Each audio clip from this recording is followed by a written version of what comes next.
Olá, irmãos, graça e paz a todos. Novamente, sou eu, Alex, do Ministério de Comunicação da Primeira Igreja Batista, em Paranavaí. Essa é a nossa mensagem número 2 do nosso podcast devocional. E o título da mensagem que eu trago para vocês hoje é O Combustível para a Chama. Irmãos, a oração é uma fogueira que precisa de fósforo para acender e de combustível para queimar. Certo? Quando o fogo está fraco, podemos abanar para que a chama queime com mais intensidade. Mas nem todos os ventiladores do mundo conseguem gerar uma fogueira a partir de um único fósforo ou de uma pilha de madeira úmida. Está certo disso? O fogo deve vir de cima. Na verdade, ele já veio. O Espírito Santo queima silenciosamente no interior do cristão disposto, do cristão disposto a acender o combustível da verdade bíblica. Mas a fogueira deve estar preparada. Os gravetos devem estar juntinhos, preparados para essa chama. Se vamos, irmãos, interceder pelo mundo ou por alguém, neste momento muito singular, muito peculiar na história da humanidade, devemos, irmãos, embeber nossas mentes nas Escrituras, na Palavra de Deus, que é a Bíblia, para que então o Espírito Santo possa ter combustível para acender dentro de nós. É preciso que haja muito combustível e não apenas alguns textos escolhidos aleatoriamente. O combustível deve ser robusto e seco. As promessas podem pegar fogo depressa, mas para que a fogueira dure bastante, precisamos do conhecimento sólido sobre a natureza e o caráter de Deus, de seu Filho, Jesus Cristo, e de sua intervenção na história da humanidade. Gravetos, irmãos, provocam uma chama brilhante, mas há necessidade de toras de madeira para uma queima forte e prolongada. Este é o momento, irmãos.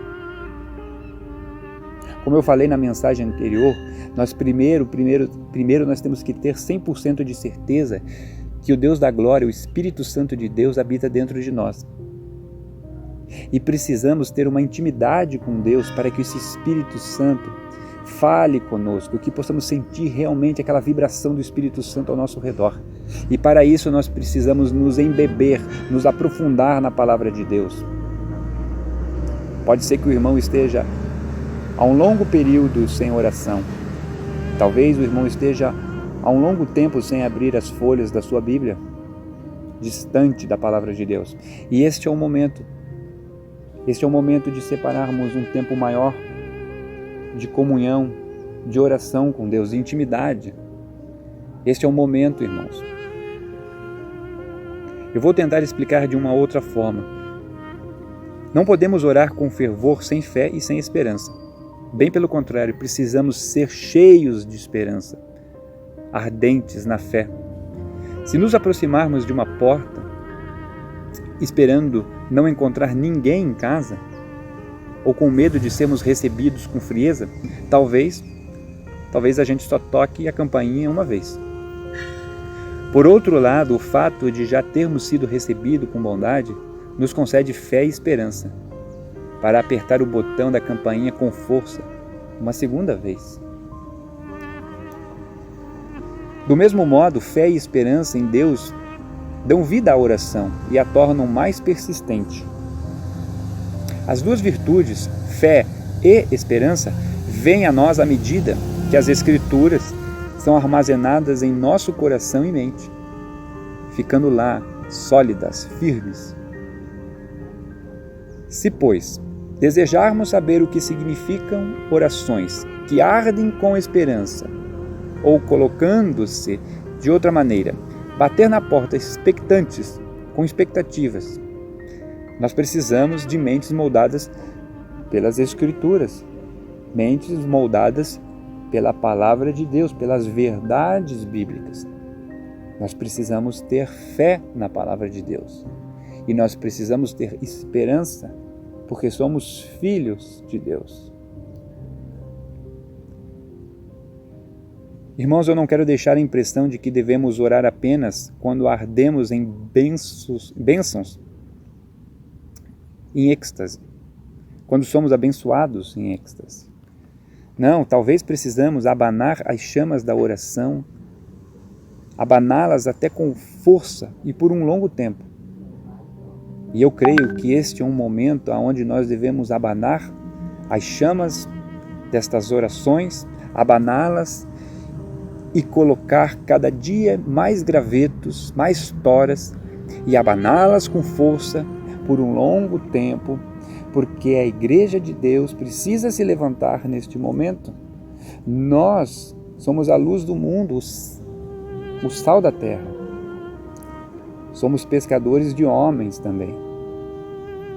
Não só Pedro, mas nós todos somos pescadores de homens. E o mar está para peixe.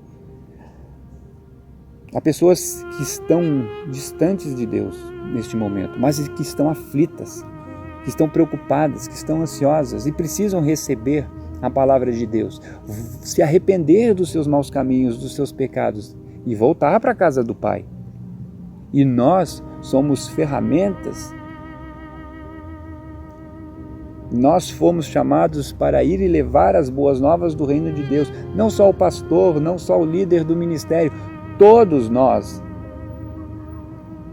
É lógico que neste momento de isolamento social não podemos nos reunir em grupos, mas nós podemos, dentro da nossa própria casa, restaurar o altar de Deus, os relacionamentos entre pais e filhos, entre irmãos e irmãs, entre os avós. Nós podemos levar as boas novas do reino de Deus dentro da nossa casa e restaurar os nossos relacionamentos com os nossos familiares. E estes podem se arrepender e voltar para Cristo neste momento. Ou podemos também levar a palavra a outros irmãos pelas mídias sociais, que nós hoje temos essa facilidade. Este é o momento. Mas para isso nós precisamos nos aprofundar na palavra de Deus. Nós precisamos ter um coração cheio de esperança, uma fé ardente.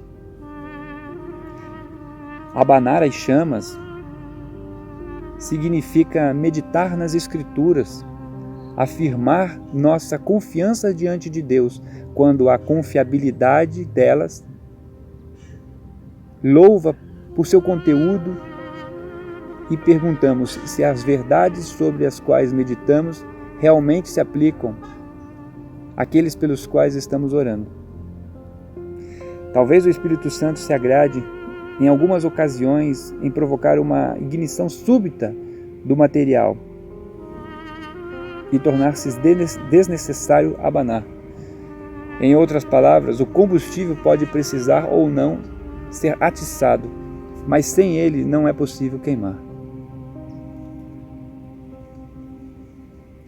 João capítulo 15, versículo 7 diz: pedireis o que quiserdes e vos será feito. Precisamos bater na porta, apertar a campainha lá. A palavra de Deus diz que batei e vos será aberta, pedi e vos será dado. Emanuel Swedenborg, ele fala: o homem está continuamente em oração quando vive de acordo com a verdade. Qual verdade? A verdade da palavra de Deus.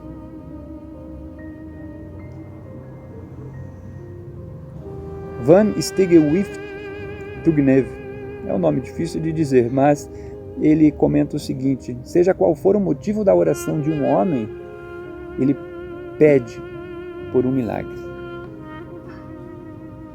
Vamos agarrar, nos firmar na palavra de Deus, ter um coração cheio do Espírito Santo, cheio de esperança e fé, porque nós somos a Igreja de Cristo. E a Igreja de Cristo é firme na rocha, que é próprio Cristo. E essa rocha não se abala com os problemas do mundo. Tenha fé, irmão. Mantenha-se firme na fé. E você pode contar conosco, irmãos, na mesma fé. Tenha um dia abençoado uma noite abençoada. Eu não sei que horas que eu vou postar esse áudio, se é de dia ou de noite, mas que Deus abençoe e que vocês continuem firmes na fé. Um forte abraço, Deus abençoe a todos.